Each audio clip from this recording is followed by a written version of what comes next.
भाभी भाई जिंदाबाद जिंदाबाद जिंदाबाद भाभी भाई जिंदाबाद जिंदाबाद जिंदाबाद जिंदाबाद जिंदाबाद मो ना अमलेन्दु बेहुरा मु Odisha mining workers union general secretary.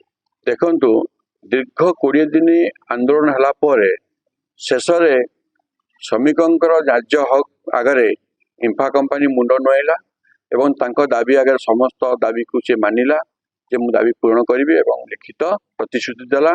सेथिपाई आमे प्रथमे धन्यवाद दउचु आमर जो ओडिशा सरकार मंत्री प्रदीप बड़सामंत को तांको मध्यस्थता रे ये सब है एवं जिला प्रशासन को धन्यवाद दउचु एवं इंफा कंपनी कर्तृपक्ष को धन्यवाद दउचु जहा हो से श्रमिकंकर जो न्याय्य हक थिला ताकू डेरी हेले मध्य ताकू मानिले।